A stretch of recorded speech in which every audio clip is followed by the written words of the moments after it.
Bonjour et bienvenue dans cette vidéo. Aujourd'hui, j'ai la joie de vous retrouver pour parler des peurs, des croyances et de l'ombre, pour mettre en lumière finalement comment on est manipulé, manipulable à ces endroits-là. Donc on va un petit peu détailler tout ça en commençant directement par l'introduction. Donc, tu crois que tu décides par toi-même? Tu penses que tes opinions sont vraiment les tiennes et que personne ne peut influencer ce que tu penses ou ce que tu ressens. Et pourtant, c'est précisément là que tout commence. Aujourd'hui, je vais justement te montrer comment tes croyances, tes peurs et tes zones d'ombre deviennent des leviers puissants pour t'influencer sans que tu t'en rendes compte.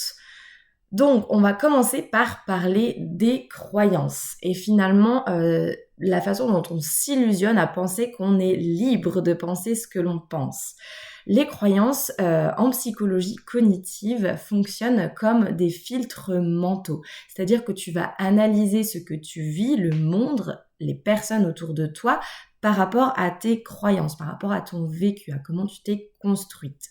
Et donc, on va venir du coup sélectionner ce que l'on perçoit de l'extérieur et d'autres choses, on va les occulter, les ignorer. Donc plus une croyance est liée à ton identité, donc la manière dont tu t'es construite, ton histoire, ton éducation, tes blessures, donc tes endroits où il y a plus des failles, plus ça devient simple finalement à activer à cet endroit-là et à venir te manipuler à cet endroit-là. Donc, pas besoin de te convaincre du contraire. Il suffit donc de renforcer ton biais de confirmation.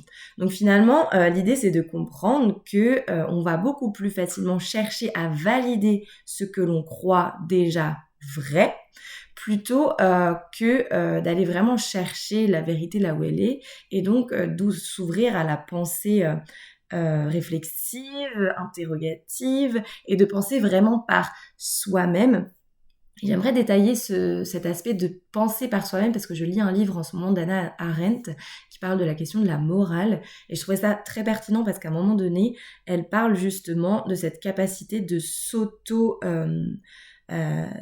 de s'auto-observer en fait. Finalement, la conscience, qu'est-ce que ce serait? C'est la petite voix à l'intérieur de soi qui est en train de regarder nos propres pensées. Donc quand on a la capacité justement de se regarder à l'endroit de ses propres pensées, on est des êtres beaucoup plus libres et beaucoup plus conscients parce qu'on va pas s'arrêter simplement à ce que je pense sur l'instant, mais on va se questionner et s'observer, ok, je suis en train de penser ça, mais d'où vient cette pensée? Pourquoi je suis en train de penser ça? Et donc, l'endroit de la conscience de soi, il est à l'endroit de cette capacité de se questionner sur la pensée plutôt que de rester fermé dans cette pensée sans se questionner d'où elle vient, pourquoi je pense ce que je pense. Donc là, je parlais justement du biais de confirmation et c'est quelque chose vraiment auquel je t'invite à faire attention parce que nous sommes des êtres sociaux, nous sommes des êtres de croyance, n'en déplaise à toutes celles et ceux qui se revendiquent athées. Bon, c'est pas tout à fait la même chose, mais par là, je dis que finalement, euh, on est amené à voir, à ressentir, à percevoir le monde de la manière dont on s'est construit et de la manière dont on se positionne en termes de croyances sur soi, sur le monde, sur la vie en général. Et donc, si on ne fait pas attention à ça, on va avoir tendance à vouloir confirmer, donc ce fameux biais de confirmation, ce que l'on pense déjà comme vrai plutôt que de s'ouvrir à la réalité de ce qui se passe et de ce que je suis en train de vivre et de traverser, indépendamment de ce que j'ai été et de ce que je crois jusqu'à présent. Donc, si tu souhaites comprendre comment tes croyances influencent ta vie relationnelle et comment sortir de ces répétitions inconscientes, donc comment remettre aussi un peu plus de conscience dans tout ça, je t'offre un bilan relationnel offert avec moi. Donc, le lien il est dans la description de cette vidéo. Parfois, simplement le fait de venir converser va suffire à mettre en lumière cette dynamique. En tout cas, n'hésite pas, le lien est en description. Ensuite, le deuxième point que j'aimerais aborder après celui des croyances, c'est celui des peurs. Effectivement, à l'endroit de la peur, qui n'est pas toujours rationnelle, soit dit en passant, c'est l'endroit où finalement on va se protéger. On va se protéger de s'exposer justement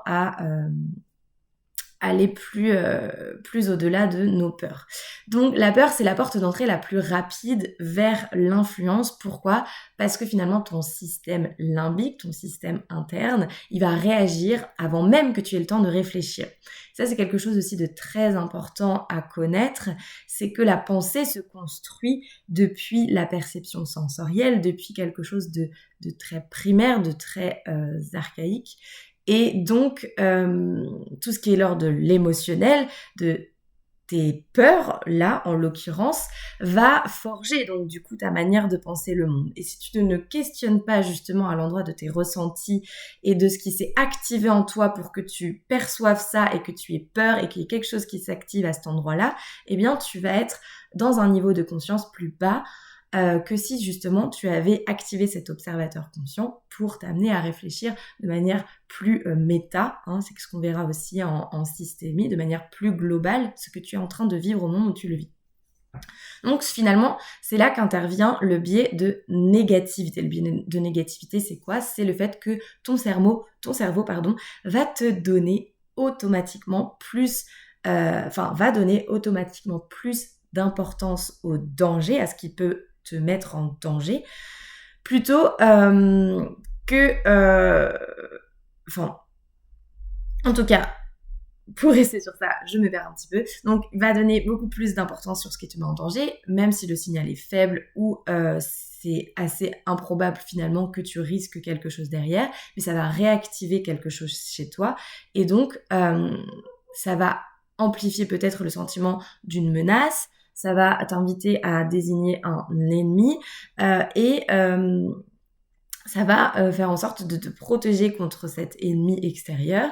Et donc, finalement, à l'endroit où tu es activé, désolée, je perdais un petit peu mon fil conducteur, à l'endroit où tu es activé justement dans une peur, si quelqu'un t'active dans une peur justement pour te manipuler, tu vas beaucoup plus facilement suivre derrière les conseils de cette personne si ça amène justement à te protéger de cette peur ou à faire en sorte que quelque chose de négatif ne t'arrive pas justement. Tu vas suivre ses conseils, non pas forcément parce que c'est logique, mais parce que ça va te rassurer à l'endroit de cette peur.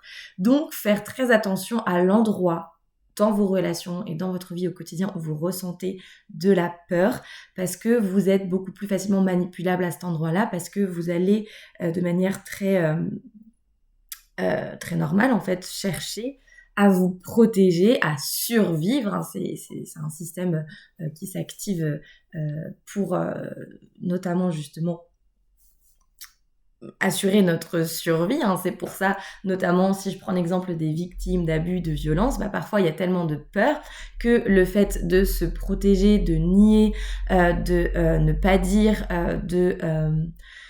finalement rester dans ce cercle de manipulation et d'occulter vraiment la réalité telle qu'elle est, c'est une façon aussi de se protéger contre son agresseur. Et donc c'est pour ça que c'est très subtil d'accompagner des personnes qui ont subi des violences ou qui ont été victimes de violences, d'abus, parce que la peur a activé des systèmes de survie chez elles. Et là où une personne qui ne subit pas des abus ou de la violence pourrait se demander mais comment ça se fait qu'elle reste dans cette situation alors que c'est absolument abominable, finalement parce qu'il y a des peurs peut-être plus grandes qui s'activent à l'endroit de je pars, je fuis. Et ça, j'en parlerai notamment dans d'autres vidéos.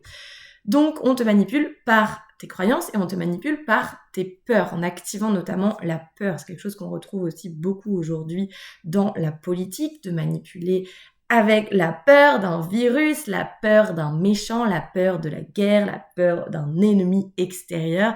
Et quand l'individu a peur, il est beaucoup plus coupé de son esprit critique et de sa capacité de raisonnement et sa capacité logique. Si justement il ne se pose pas la question de je ressens de la peur, je ressens une émotion négative, ok, d'où ça vient, qui m'a activé cette peur et quel est le but de la personne qui active cette peur? Est-ce qu'elle a un but positif à mon égard ou est-ce que c'est un but pour me faire aller dans son sens sans que je ne me rende compte finalement de ce que je suis en train de faire?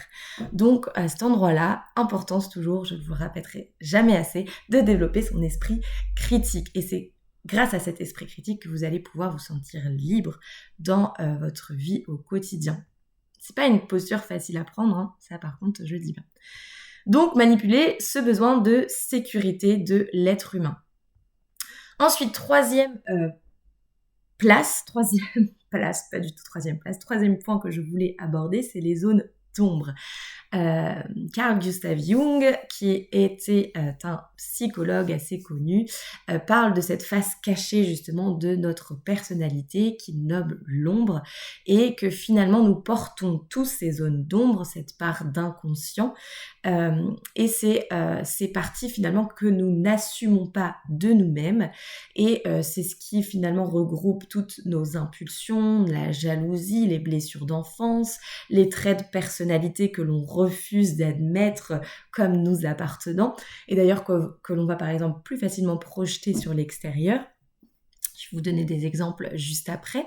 Donc ce que Jung dit, c'est que plus justement nous n'avons pas conscience de ces zones d'ombre, de cette inconscience, même sans avoir pleinement conscience, mais d'avoir déjà la conscience que notre inconscient nous influence et que nous avons des zones d'ombre que nous pouvons parfois nier, projeter dans la relation, eh bien justement, quand on n'en a pas conscience, eh bien notre comportement va se diriger beaucoup plus facilement en fonction justement de cet inconscient qui va nous influencer énormément.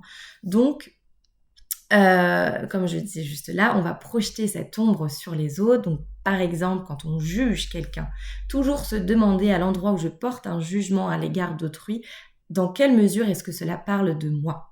Par exemple, il est trop autoritaire. Alors que tu refuses, toi, ta propre agressivité et le fait que parfois, oui, tu peux être autoritaire avec les autres. Elle est manipulatrice, pareil, se poser la question, je trouve que cette personne est manipulatrice alors que tu n'oses pas reconnaître tes propres stratégies d'évitement et donc à certains endroits, tu te manipules toute seule ou tu peux aussi manipuler les autres quand ça t'arrange. C'est quelque chose aussi à noter, faire la différence entre l'influence et la manipulation. Et la manipulation, dans un certain degré, est dite, on va dire, normale. Ça peut nous arriver à tous de vivre un moment difficile où on va plus facilement user de manipulation pour que les autres nous soutiennent, nous plaignent, nous aident et ne pas sincèrement être très... adulte et responsable dans la relation et d'expliciter clairement son besoin, mais d'essayer d'aller manipuler l'autre pour qu'il vienne répondre à celui-ci. Petite parenthèse sur la manipulation refermée. Un autre exemple, dire que les autres sont égoïstes alors qu'on n'accepte pas pour soi-même d'avoir besoin de protéger son espace. Et donc parfois de faire preuve aussi d'égoïsme en fait à certains égards. Donc le mécanisme de projection, qui est un mécanisme très connu en psychologie, devient alors un levier d'influence. Celui qui comprend ton ombre, c'est ce que tu crains, ce que tu évites et ce que tu caches. Et d'ailleurs, c'est quelque chose qui est du coup très utilisé par les personnes qui manipulent, donc les manipulateurs, les pervers narcissiques, les narcissiques tout court, les personnalités toxiques, parce qu'elles vont voir à l'endroit de vos failles, de vos ombres, de ce que vous évitez, de vos peurs, et elles vont venir actionner beaucoup plus facilement et de manière préférentielle à cet endroit-là pour obtenir quelque chose de vous de manière plus aisée finalement. D'où l'intérêt et l'importance, toujours, je le répète, de mettre de la conscience sur tout ça pour être des êtres beaucoup plus autonomes et libres. Donc, quatrième point, les archétypes et l'inconscient collectif. J'avais envie de vous parler un peu plus en détail, de manière plus approfondie, de ce que Jung a mis en avant dans ses travaux. Donc, Jung, il expliquait aussi que nous ne sommes pas seulement influencés individuellement, mais collectivement, à travers ce qu'il appelle les archétypes. Ça veut dire quoi ? Ça veut dire, comme je le dis, on est des êtres sociaux, on a une famille, on vit dans une société donnée avec un certain mode de fonctionnement, des croyances, des lois, des choses qui s'articulent autour de nous, qui font ce que nous sommes et qui font aussi la manière dont fonctionne la société. Et donc, on est collectivement aussi influencé par cette dite société, par cet inconscient aussi collectif. On parle d'inconscient individuel, mais l'inconscient collectif existe aussi. Donc les archétypes, par exemple, l'archétype du sauveur, l'archétype du héros, du chef, de la victime, du traître, du sage, c'est un peu ces figures auxquelles on pourrait s'identifier, se rattacher par moment, ou qui sont justement activées par endroits. Par exemple, si je prends l'exemple de la crise du Covid, l'archétype du sauveur, il était très fortement activé puisqu'il fallait sauver papy, mamie en mettant un masque, il fallait sauver les autres du méchant virus en ayant certains gestes en se faisant injecter, en appliquant certaines règles qu'on nous avait données pour justement aller dans le sens de cet archétype. Et donc, ce qui était activé en nous, c'est ce rôle de sauveur, là où parfois c'est plus le côté victime qui est activé et parfois c'est plus d'autres aspects. Donc, c'est important aussi d'avoir conscience de ça. Donc, pourquoi ça nous influence autant ? Parce que notre cerveau connaît instinctivement, en fait, tous ces archétypes. Ils font partie de cet inconscient collectif et on peut facilement s'y connecter, même si c'est de manière inconsciente. Et quand finalement, dans un discours, on active un de ces archétypes, comme l'exemple que je viens de vous donner là, ça active une part assez profonde de soi. Et donc, on va avoir le besoin de se conformer, de se sentir protégé aussi par le groupe, dans le fait d'adhérer à ce que le groupe est en train de faire. On peut se mettre dans une posture de combativité, d'obéissance, de sacrifice, justement, pour aussi activer notre sentiment d'appartenance, parce que quand il s'agit du collectif, nécessairement, si tout le monde est en train de faire ça, si tout le monde est en train de penser ça, qui suis-je moi en pensant autre chose et en ne me conformant pas à ce que le collectif est en train de jouer à cet endroit-là.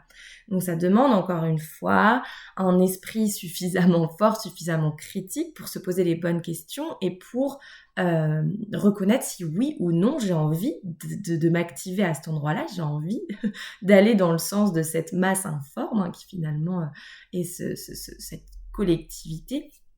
Ou plutôt, j'ai envie de garder mon identité propre et de me dire qu'à cet endroit-là, ça ne va pas dans le sens de mes valeurs, ça ne va pas dans le sens de ce que je crois, ça ne va pas dans le sens de ce que j'ai envie d'agir dans ma vie. Et donc, du coup, être beaucoup moins influencé et influençable à cet endroit-là. Alors, les manipulateurs collectifs, donc les sectes, les groupes toxiques, les leaders charismatiques, utilisent exactement justement ça pour t'influencer. Ils vont parler à ton mental et ils parlent avec des symboles très forts et très puissants que je viens de te détailler là, donc que sont ces archétypes. Et je dirais qu'ils manipulent d'autant plus à l'endroit du besoin d'appartenance à un groupe.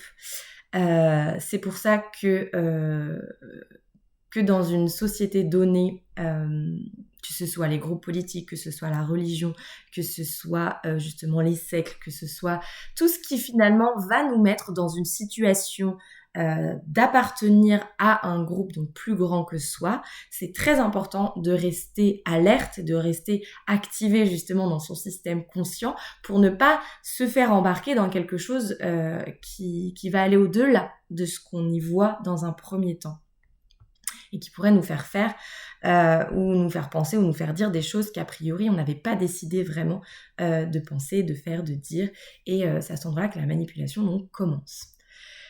5e point, la psychologie collective, quand le groupe va penser pour toi. C'est facile. C'est plus confortable parfois que de laisser l'autre penser pour soi. Malheureusement, quand on devient un adulte, c'est important de savoir penser pour soi-même et justement d'avoir cette conscience de oui, j'adhère ou non à ce que l'autre pense ou à ce que ce groupe pense parce que j'ai suffisamment réfléchi à ce sujet-là, que je me suis suffisamment fait mon avis, par un questionnement, par une interrogation, par le pour, le contre, par un esprit critique, pour adhérer oui ou non du coup derrière à cette pensée-là. Donc l'idée c'est qu'on réalise pas à quel point le groupe influence l'individu. Donc le groupe ça commence déjà par la famille. Puis après, par tous les groupes auxquels on fait partie dans toute notre existence, hein, l'école, les amis, la société de laquelle on fait partie, les idéologies dominantes. Et donc, en psychologie sociale, on va parler de conformisme, se conformer au plus grand nombre, On parle aussi de contagion émotionnelle et de pensée de groupe. Ça, c'est quelque chose que je vous partage notamment beaucoup. J'aime beaucoup vous parler de mes réflexions par rapport à ça, parce que ayant justement cet esprit critique, moi, je me demande toujours qu'est-ce qui fait que le féminisme a commencé, qu'est-ce qui fait que les gens pensent comme ça à cet endroit-là, qu'est-ce qui fait que on nous dit que c'est bien de manger 5 fruits et légumes par jour. Enfin, voilà, je vous donne des exemples un petit peu bateaux, mais tout ça pour vous dire que au-delà du fait d'adhérer oui ou non à justement cette pensée collective qui se crée autour de certaines croyances, de certaines valeurs, c'est de se questionner toujours le pourquoi du comment ces personnes ont été amenées à penser de cette manière-là, à cet endroit-là, et qu'est-ce qui influence ce groupe de personnes pour penser ce qu'elles pensent. Et ça, c'est demande un travail et c'est pas toujours quelque chose qu'on a envie de prendre le temps de faire. Et c'est beaucoup plus facile, par exemple, de se conformer. Je pense notamment à l'endroit de l'adolescence où finalement ce conformisme social, c'est aussi de faire comme tout le monde, de se mettre à fumer parce que nos amis fument, de penser que je dirais n'importe quoi en fait. On peut penser n'importe quoi à cet endroit-là, que les hommes c'est tous des cons parce que dans notre groupe de filles, il y a une fille qui a eu une mauvaise relation avec un homme et donc du coup, pouf, contagion justement émotionnelle, tous les hommes sont des cons et donc du coup, on va prôner certaines valeurs, on va se conformer au groupe et on va créer son identité à travers le groupe plutôt qu'à travers directement soi et arriver au sein du groupe avec une pensée qui nous est propre. Donc ça, c'est quelque chose de très intéressant à questionner, notamment sur la construction des liens sociaux, la construction de la famille, parce que qu'est-ce qui fait famille ? Ce qui fait famille, c'est qu'il y a suffisamment d'individus qui se conforment justement autour de règles, autour d'une pensée aussi commune, autour de certaines émotions qui sont souvent vécues au sein de la famille, et c'est comme ça que l'identité se crée. Si on prend notamment l'exemple de la famille dans lequel se place un pervers narcissique, donc homme ou femme, on peut parler d'un des deux parents par exemple, eh bien tout le groupe, toute la famille va se construire autour de cette identité perverse de l'un des deux parents, et donc nécessairement ça va contagionner, j'allais dire, j'ai pas le mot qui me vient, ça va se répandre. Ça va... j'ai vraiment pas le mot qui me vient. Ça me reviendra peut-être si vous voulez mettre un petit commentaire à cet endroit-là. Je vous invite à le faire si vous le souhaitez. Donc la contagion émotionnelle, voilà, va se faire à cet endroit-là. Et le groupe, la dite famille, va se conformer à cet endroit-là parce que c'est un bon exemple en plus que je donne là.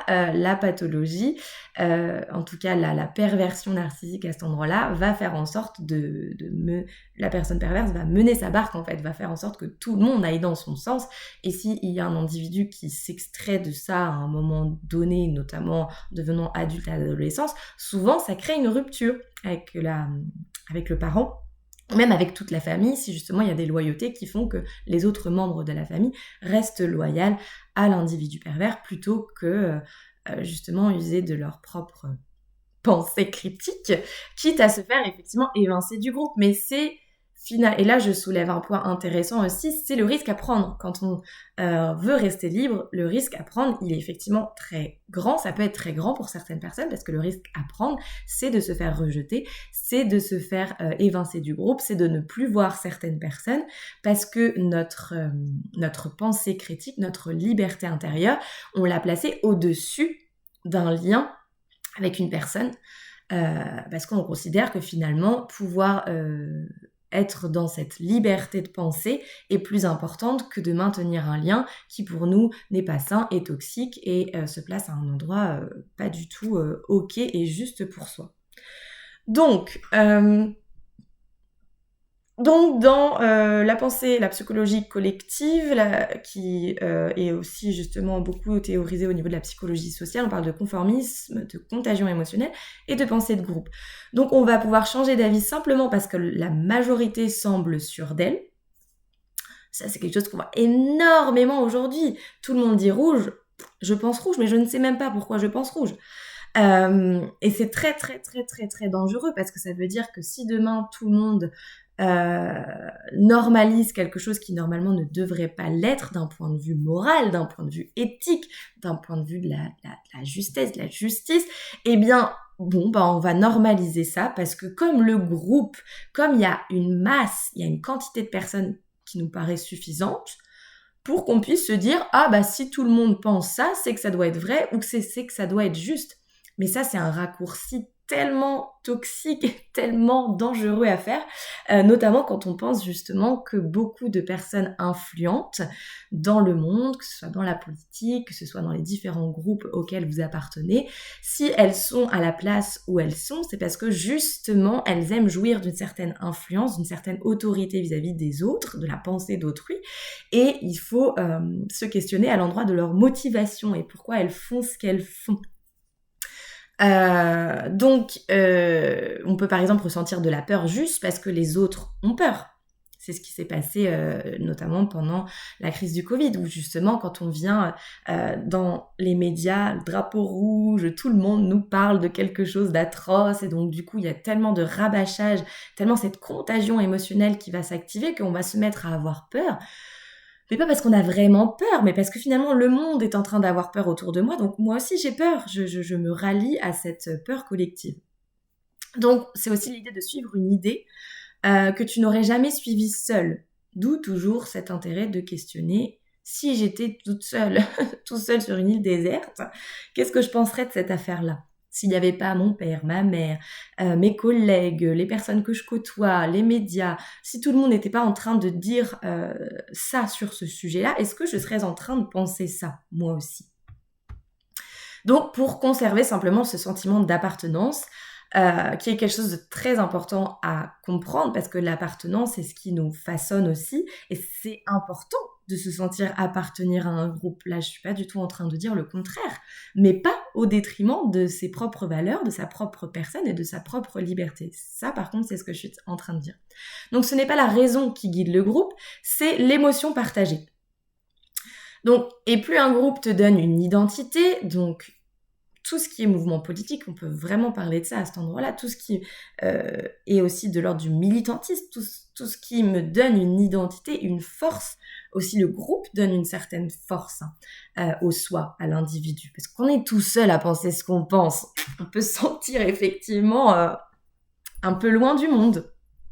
Mais bon, a priori, en tout cas moi c'est ma façon de penser les choses, quand on est tout seul à penser ce qu'on pense, mais qu'on reste fidèle à nos valeurs, à notre éthique, on peut bien être tout seul à penser ce qu'on pense. En tout cas, moi, ça me dérange pas personnellement. Je pense avoir un esprit assez fort pour ça. C'est pas toujours évident et pourtant, je pense que c'est tellement fondamental. Et je pense aussi, pour aller plus loin, que plus on a d'individus dans une société qui sont dans cette conscience-là et qui sont dans cette capacité de penser par elles-mêmes, même si elles sont seules contre tous, plus on tend vers une vraie démocratie et vers une société dite libre, en fait, où le libre arbitre vraiment peut s'exercer.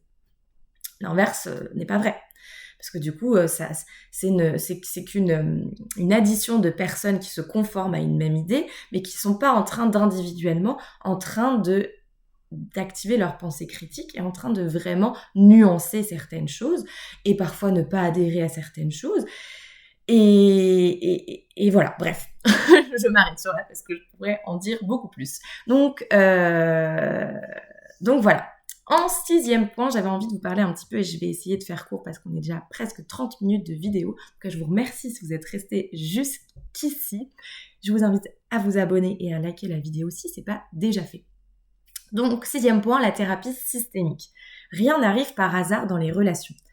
Donc la thérapie systémique, elle nous montre quoi ? Elle nous montre quelque chose de crucial. Déjà, pour rappel, la thérapie systémique, c'est celle qui justement, plutôt que s'arrêter sur les individus, va regarder les interactions que les individus ont entre eux au sein d'un groupe et comment finalement ce groupe se construit au travers de ces interactions-là. Donc, on n'est jamais seul finalement dans un comportement donné. Généralement, ça implique un autre. Et donc, on fait partie de ces systèmes d'ailleurs que j'ai déjà un petit peu évoqué dans la partie juste avant, la famille, le couple, l'environnement, ton passé relationnel, la société de laquelle tu fais partie. Donc, on fait partie de tous ces sous-groupes en fait, de tous ces systèmes. Et donc, dans ces systèmes, chacun va jouer un rôle. Il y a différents rôles privilégiés qu'on peut prendre, par exemple, au sein de sa famille. Peut-être que vous vous retrouvez davantage dans le sauveur, dans votre famille, ou dans celui qui est médiateur, parce qu'il y avait du conflit entre papa et maman, et c'était vous qui faisiez un petit peu l'arbitre dans tout ça. Ou par exemple dans le bouc émissaire, dès qu'il y avait un problème, et dans lequel je me retrouve beaucoup, dès qu'il y avait un problème, c'était finalement vous le problème. Et le problème n'était plus discuté en commun, en se disant, bon, ok, on a tous ensemble un problème. Non, il va falloir mettre le problème sur la tête de quelqu'un et donc le rendre bouc émissaire. L'hyper-adapté aussi. Celui ou celle qui finalement s'adapte toujours, qui est un petit peu caméléon et quoi qu'il se passe, il va s'adapter à la situation. Il y a aussi le rebelle, l'enfant rebelle, donc celui qui va s'opposer beaucoup au groupe et à la façon dont le groupe fonctionne. Le rebelle n'est pas libre en tant que tel, puisqu'il vient s'opposer à la personne libre. C'est pas la personne qui se met en rébellion à quelque chose, c'est quelqu'un qui arrive finalement à s'affranchir aussi de tous ces rôles et de toutes ces dynamiques. C'est quelqu'un qui ne s'inscrit pas ni dans le fait d'être médiateur, ni dans le fait d'être hyper adapté, ni dans le fait d'être bouc émissaire. C'est quelqu'un qui peut un jour passer pour le rebelle, mais un jour il peut être médiateur, et puis un jour il peut être à d'autres endroits en fait. Il est beaucoup plus... et puis à la limite, j'ai envie de dire, peu importe là où on va le placer. Puisque lui, ce qui prône, c'est ne pas se conformer à un rôle, mais simplement sentir qu'il peut être libre, de penser ce qu'il pense et donc bouger. Donc, et la manipulation, elle peut venir simplement de la dynamique du système, donc pas forcément avec de mauvaises intentions. Donc dans un couple, par exemple, tu peux être la personne qui se sacrifie non par amour, mais parce que tu as appris que c'est la seule façon d'être aimé. Si par exemple dans son système familial, tu étais cette personne qui se sacrifie, ou tu as eu des modèles parentaux, ta mère, ton père, qui se sont sacrifiés par amour, eh bien tu vas t'être forgé là-dedans. Tu as répété de manière plus ou moins consciente cette façon de fonctionner, et donc tu es pris au piège dans cette dynamique-là, plutôt que d'être justement libre de le faire. Donc tu peux aussi, par exemple, être à l'endroit de celle ou celui qui se tait, qui ne dit rien, non pas parce que tu es sage, mais parce qu'enfant, tu voulais à tout prix éviter le conflit. Toi, c'était ton truc à toi, t'étais à l'endroit de l'évitement du conflit. Il y avait tellement de conflits que tu voulais pas rajouter du conflit au conflit, et que tu as préféré prendre la place de celui qui s'extrait, qui se tait, qui ne prend même plus part. Quoique, justement, ce qui est intéressant aussi de voir dans justement la systémie, c'est que on ne peut pas ne pas communiquer. Donc ça veut dire que quand on se tait, quand on n'agit pas, c'est une manière d'être dans le groupe et de communiquer dans le groupe, de prendre une certaine place. Donc tu peux chercher la validation sans arrêt parce que le système t'a appris que ta valeur dépendait des autres. Autre exemple. Donc ça va être des personnes qui, quelle que soit la chose qu'ils vont décider d'entreprendre, de faire, on demande l'avis des autres pour acter, pour faire ce qu'on fait. Donc on n'est pas, encore une fois, on parle de la liberté, on n'est pas totalement libre, parce que c'est en fonction de ce que l'autre va me dire que je vais oui ou non continuer à penser ou à faire ce que j'ai envie de faire. Donc comprendre le système dans lequel on évolue et dans lequel on a été construit, c'est sortir de ces automatismes, et c'est un moyen des plus puissants pour arrêter de subir aussi, arrêter de subir ces schémas répétitifs. Et enfin, pour terminer, j'aimerais justement finir sur cette notion de liberté. Pour moi, la vraie liberté, c'est pas tellement la force mentale, c'est la conscience de soi. Parce que, bien évidemment, que parfois, on va être pris au piège dans certaines choses, et puis on va adhérer à certains discours, et puis mais si on n'a pas la liberté derrière de changer d'avis et de reprendre ce qu'on a pensé, ce qu'on a dit, et si on reste justement pris dans ces dynamiques-là pour se conformer à l'idée, à l'appartenance au groupe, que ce soit notre famille, que ce soit notre plus largement notre système politique, ou même notre classe sociale, ou même notre appartenance d'être une femme ou d'être un homme. Ça, c'est quelque chose que j'évoque énormément parce que nécessairement, en tant que femme, mon discours va être analysé à cet endroit-là aussi. Et si je portais ce discours-là alors que j'étais un homme, on n'aurait peut-être pas les mêmes projections et les mêmes avis sur ma personne et sur ce que je pense que si je le fais en tant que femme. Si on parle de l'exemple, par exemple, du féminisme, si je me revendique comme n'étant pas féministe alors que je suis une femme, je ne vais pas être perçue de la même manière si je dis ne pas être féministe alors que je suis un homme. Voilà, je vais pas m'étaler sur cet exemple-là, mais je pense que vous avez compris à peu près ce que je voulais en dire. Donc, mettre de la conscience, c'est quoi ? C'est comprendre que tes croyances sont des constructions mentales, que tu t'es construit à travers des croyances, que c'est pas une mauvaise chose en soi, mais qu'il faut en avoir conscience, que tes peurs sont des signaux, mais pas des preuves de quelque chose de bien, de quelque chose que tu devrais suivre, que ton ombre, donc tes zones d'inconscience, tes zones que tu n'as pas encore mis en lumière en toi-même, n'est pas vraiment, à proprement parler, ton ennemi, mais que ça peut le devenir si justement tu te laisses totalement happer par l'extérieur et par le discours de l'extérieur à l'endroit de tes ombres, à l'endroit de tes œillères, que le groupe influence plus que tu ne l'imagines, parce que nous sommes des êtres sociaux, parce que nous construisons dans ces interactions avec les autres et que même pour notre survie dès le plus jeune âge, nous avons besoin de tisser ce lien privilégié, notamment avec notre maman, avec notre famille, pour survivre en fait. Et donc, devenir un être libre pensant, libre de penser, un être conscient, c'est avoir déjà conscience de toutes ces étapes de vie et de tout ce qui nous a forgé et de pouvoir les remettre en question aux endroits où finalement c'est pas en accord vraiment avec nos valeurs et avec qui nous sommes aujourd'hui. Et enfin, que ton système relationnel te façonne. Tout comme toi-même, tu peux façonner ton système relationnel. Donc c'est des interactions et c'est des réseaux d'influence finalement. Et donc, quand tu as conscience de ça, déjà, tu deviens beaucoup plus difficile à manipuler, même si, encore une fois, gardez à l'esprit qu'on est aussi beaucoup manipulable à l'endroit de soi, en fait, à l'endroit de ses propres zones d'ombre. Donc, si tu veux explorer tes dynamiques relationnelles, comprendre pourquoi tu attires certains schémas ou comment tes croyances, ton ombre ou ton système familial t'influencent encore, je t'offre un bilan relationnel gratuit, le lien est en description. On va prendre du coup le temps de mettre en lumière sur ce qui dirige aujourd'hui ta vie et ce qui te fait aussi, parce que c'est ça, à proprement parler, ce dont il s'agit quand on a besoin d'aller questionner en thérapie, c'est pourquoi la manière dont je vis aujourd'hui n'est pas alignée avec qui je suis. Et ce fossé-là peut créer d'énormes souffrances et remettre de la lumière, de la conscience, du pourquoi et du comment je peux gagner un peu plus en liberté dans ma vie relationnelle va permettre justement de trouver le bonheur, tout du moins de construire sa vie autour de quelque chose d'une verticalité, voilà, de valeurs qui nous sont propres et d'aller dans le sens de ces valeurs plutôt que dans le sens de la manière dont on a été forgé. Donc, si cette vidéo t'a plu, je t'invite à t'abonner. La prochaine vidéo sera la semaine prochaine. Et puis, je te dis à très vite et je te remercie pour ton écoute.